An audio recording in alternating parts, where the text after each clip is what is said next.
कि आज मोदी जी को खुद से इस्तीफा दे देना चाहिए और चूंकि 75 वर्ष की आयु लगभग अमित शाह की भी होने वाली है, उनको भी इस्तीफा दे देना चाहिए। लेकिन सारा विपक्ष देख रहा है राहुल गांधी, अरे मोदी जी 75 के हो जाएंगे तो घर चले जाएंगे। अरे तुम्हारा बाप आ रहा है योगी पीछे से। नहीं, आप बीच में घुस रहे हैं, आप बीच में घुस रहे हैं। नहीं, आप बीच में घुस रहे हैं, इसलिए मेरे को घुसना पड़ेगा। नहीं, आज तक अगर मैं बोलता हूं तो मेरे ऊपर धमकियां देते हैं, डराते हैं, धमकाते हैं, मारते हैं, झगड़ा करते हैं, फायर करवाते हैं। बिहार की जनता राजनीति में सुदृढ़ता लाने का काम करे, बिहार की जनता राजनीति के अंदर चमकाने का काम करे इस मोदी सरकार को और बिहार की जनता को। मैं कसम देता हूं बिहार की जनता को।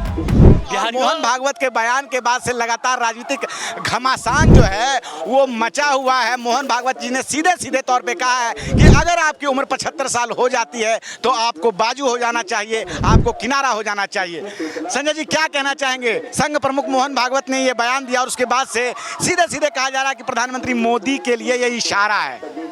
देखिए, मोहन भागवत जी खुद राजनीति खेल रहे हैं क्यों? मोहन भागवत जी की खुद की उम्र 75 वर्ष की हो चुकी है, तो सबसे पहले खुद उनको इस्तीफा देकर एक उदाहरण प्रस्तुत करना चाहिए देश के सामने कि मैं संघ को छोड़ रहा हूं और नए युवाओं को संघ प्रमुख बना रहा हूं। तो आप अपने ऊपर तो ये जो लागू है नियम शर्तें हैं वो तो लागू कर नहीं रहे हो, आप इनडायरेक्ट या प्रत्यक्ष रूप से मोदी जी को पर लागू करना चाहते हो।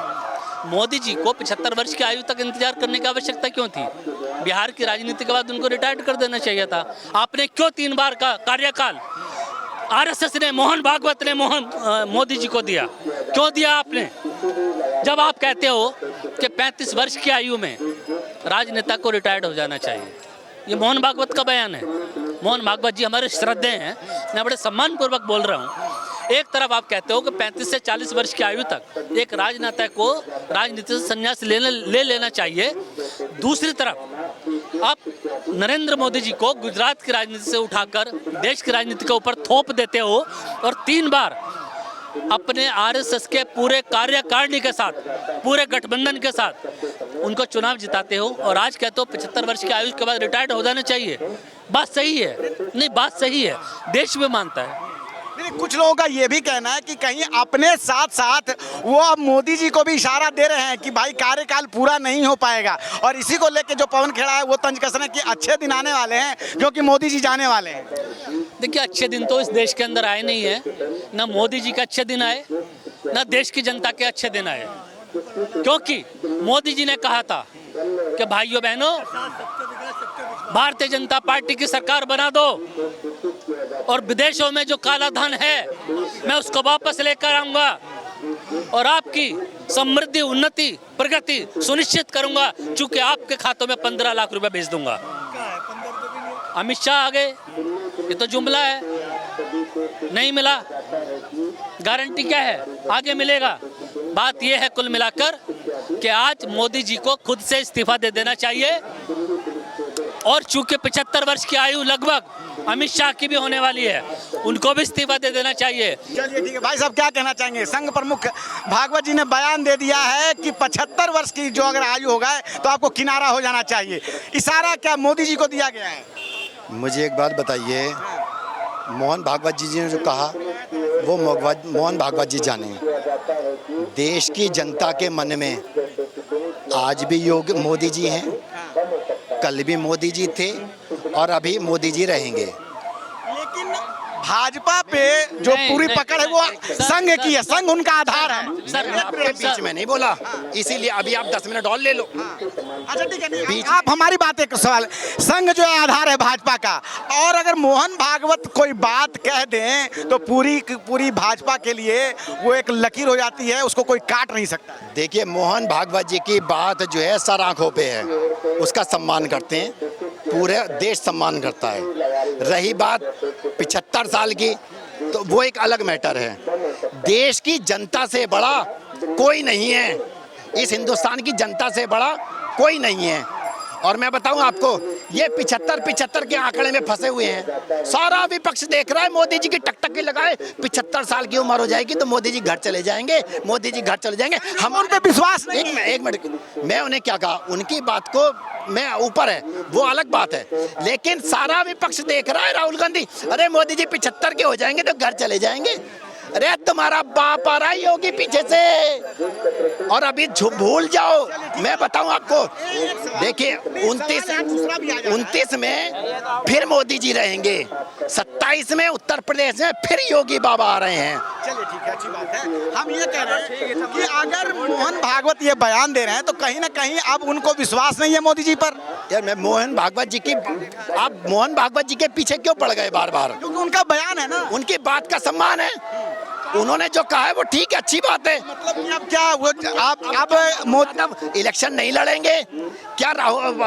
वो मुलायम सिंह जी ने इलेक्शन नहीं लड़ा था लास्ट मरते दम तक भी क्या? जितने विपक्ष के बुड्ढे नेता हैं, एक मिनट सुन लो मेरे को, मैं इन्हीं की बात पे आ रहा हूँ। क्या सोनिया गांधी ने तो रिटायरमेंट ले लिया है, इसके अलावा जितने 75 साल के इनके विपक्ष में हो रहे नेता, क्या वो इलेक्शन छोड़ देंगे? वो कोई नहीं छोड़ रहा है। तो क्या मोदी जी ही एक ऐसे इकलौते नेता है क्या जब 75 के बाद जो है छोड़ दें इलेक्शन? ये क्यों सोच रहे हैं इस बात को? बात बाहर वालों ने नहीं कही है, खुद संघ प्रमुख ने कही है, घर के आदमी ने कही है, घर के मुखिया ने कही है, इसलिए ये सवाल बनना शुरू हो गया। पहली चीज तो ये कि बीजेपी एक अलग राजनीतिक पार्टी है और आरएसएस जो एक संगठन है, दोनों अलग अलग हैं। आप दोनों प्लस जोड़ नहीं सकते। हाँ, उनकी विचारधारा से प्रभावित है। क्या मोदी जी पे अब विश्वास नहीं रहा संघ को? मोदी जी के ऊपर देश के 146 करोड़ लोगों का विश्वास नहीं है। आज के टाइम पे जो वर्तमान में भारत के प्रधानमंत्री हैं श्रीमान नरेंद्र मोदी जी, इनके ऊपर, इनकी राजनीति के ऊपर, इनकी कार्यनीति के ऊपर, इनकी नीति के ऊपर देश के 146 करोड़ लोगों का बिल्कुल विश्वास नहीं है, क्योंकि आज तक भारत में गुलामी से लेकर आजादी तक, गुलामी से लेकर भारत में ये भारत की राजनीतिक व्यवस्था है, ये भारत की राजनीति का इतिहास है कि गुलामी से लेकर आजादी तक आज तक जो भी जिस भी राजनीतिक दल की सत्ता रही है, आज तक इलेक्शन हुआ है, अभी लेटेस्ट इलेक्शन हुआ है, जिस कांग्रेस की चाटुकारी कर रहे हैं अरविंद केजरीवाल के, अभी जो है अभी ये कह रहे हैं कि ये नहीं, आप बीच में घुस रहे हैं, आप बीच में घुस रहे हैं, नहीं आप बीच में घुस रहे हैं, इसलिए मेरे को घुसना पड़ेगा। नहीं, इनको क्रॉस करना पड़ेगा ना मेरे को। जब इन्होंने टोका में चुप हो गए, मुझे बोलने दीजिए, मुझे बोलने दीजिए, मुझे बोलने दीजिए, मुझे बोलने दीजिए, आप बोलने दीजिए, आप मेरी बात तो सुनिए। नहीं, देखिए इन्होंने कहा कि देश की जनता को विश्वास नहीं है। अभी लेटेस्ट जो है दिल्ली में इलेक्शन हुआ है, कांग्रेस की कितनी सीटें आई, दिल्ली की जनता ने नरेंद्र मोदी के नाम पे वोट दिया अभी लेटेस्ट इलेक्शन में। तो ये क्या कह रहे हैं, ये खुद सोचना चाहिए इन्हें कि देश की जनता को पूरा विश्वास है नरेंद्र मोदी के अलावा। सवाल ये है कि संघ प्रमुख का बयान है, तो ऐसे सर आंखों पे तो यानी कि मोदी जी अब जा रहे हैं, कोई दिक्कत नहीं। तो ऐसे में उनका बयान एक बड़ा इशारा है मोदी जी के लिए। तो क्या ये मोदी जी को इशारा है? संभाल ली है। देखिए अखिलेश आरएसएस के आगे वाला जो राष्ट्रीय स्वयंसेवक संघ है, दिल्ली में जो आरएसएस के हमारे मोहन भागवत जी हैं, जो आरएसएस के हमारे सर्वे हैं श्रीमान मोहन भागवत जी, उन्होंने जो बयान दिया है कि 75 वर्ष की आयु के बाद आपको साइड हो जाना चाहिए, ये कारण क्या हो गया कि आखिर इस तरह के बयान आने लगे? वो बड़े बहुत दूरदर्शी नेता है। वो नेता तो नहीं कहूँगा उनको, जो भी समाज सेवक हैं वो हाँ संगठन प्रमुख हैं, वो बहुत दूरदर्शी हैं। देश की गुलामी से लेकर आज़ादी तक का इतिहास इस बात का गवाही देता है और चीख कर गवाही देता है कि देश के अंदर ऐसी आपातकाल राजनीति में आज तक नहीं लगा है। इसीलिए मोहन भागवत की आत्मा कांप रही है, इसीलिए मोहन भागवत डरे हुए हैं, इसीलिए मोहन भागवत को चिंता है कि देश सुरक्षित हाथों में नहीं है। इसीलिए उन्होंने कहा कि इसको हटाओ नरेंद्र मोदी को। मोदी जी ने भारतीय जनता पार्टी की जो विजय पताका पूरे भारत में फहराई और 303 सीटों के साथ जो है केंद्र में सरकार बनाई, लगातार 3 बार जो है भाजपा की सरकार बनाई। तो ऐसे में अब अभी कार्यकाल खत्म भी नहीं हुआ है और इस तरह की बयान देना क्या मतलब संघ और भाजपा में और मोदी जी और जो संघ में सब कुछ सही नहीं है? देखिए, राजनीति के अंदर कोई ऐसी निश्चितता नहीं होती है कि आपको कार्यकाल पूरा करना है। अगर आपके पास बहुमत नहीं है तो एक वोट के ना होने से भी आपकी सरकार गिर जाती है। ये तो देश का इतिहास है कि भारतीय जनता पार्टी के पास बहुमत नहीं था, एक वोट कम होने से भारतीय जनता पार्टी में अटल बिहारी वाजपेयी जी की सरकार गिर गई थी। और देश के अंदर, देश की राजधानी दिल्ली है, यह भी इतिहास गवाही देता है, चीख चीख के गवाही देता है कि प्याज के दाम बढ़ने से दिल्ली में बीजेपी की सरकार गिर गई थी। ये भारतीय जनता पार्टी कौन सा चाल चरित्र चेहरा लेकर देश की जनता के सामने खड़ी होकर बात कर रही है?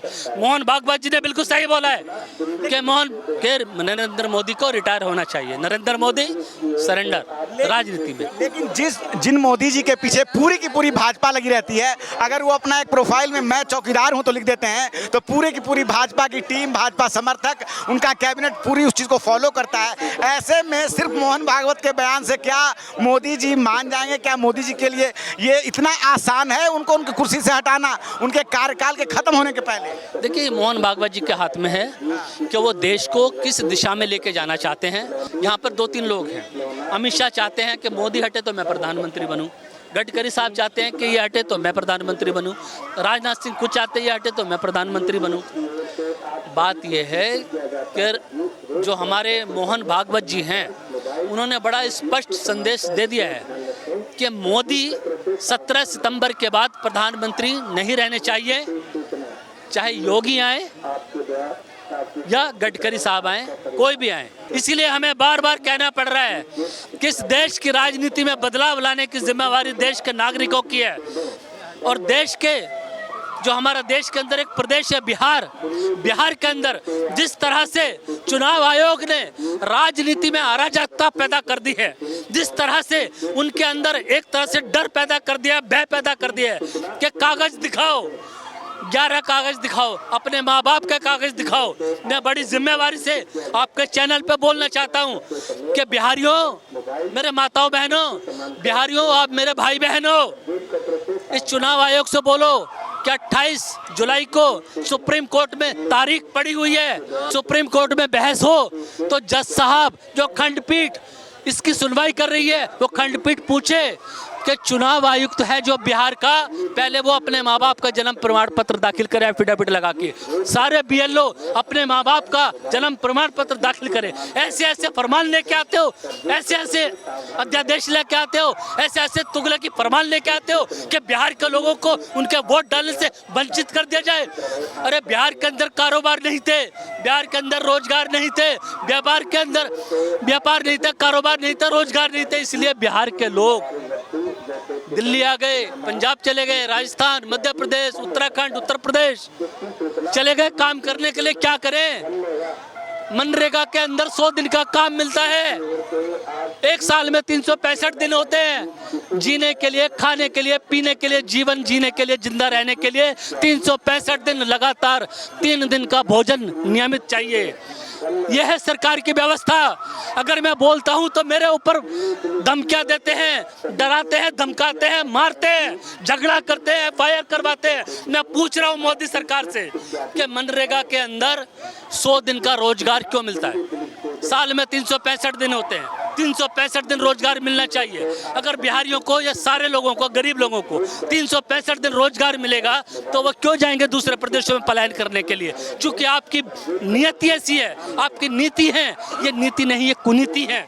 इस कुनीतियों के ऊपर बुलडोजर चलाना जनता का काम है। बिहार की जनता शुरू करे राजनीति में शुचिता लाने का काम, बिहार की जनता राजनीति में सुदृढ़ता लाने का काम करे, बिहार की जनता राजनीति के अंदर चमकाने का काम करे। इस मोदी सरकार को और बिहार की जनता को मैं कसम देता हूं, बिहार की जनता को, तुम्हें कसम है संजय चौहान की, अगर तुमने मोदी सरकार को, एनडीए सरकार को जो जेडीयू के गठबंधन से बनी है नीतीश कुमार के साथ, अगर उखाड़ के नहीं फेंका तो मैं तुमसे बात नहीं करूंगा। मेरा गुस्सा है ये, बिहार की जनता को मैं खुद बोल रहा हूं, तुम्हें मेरी कसम है, इस भारतीय जनता पार्टी की गठबंधन की सरकार को बिहार से उखाड़ के फेंकना है, तभी देश के अंदर बिहार की राजनीति सुरक्षित हाथों में आएगी। चलिए ठीक है, संजय चौहान ने अपनी बात कही और बिहार में चुनाव है और ठीक उसके पहले मोहन भागवत का ये बयान आया कि जो है 75 वर्ष की जो उम्र है अगर आ जाती है तो किनारे हो जाना चाहिए।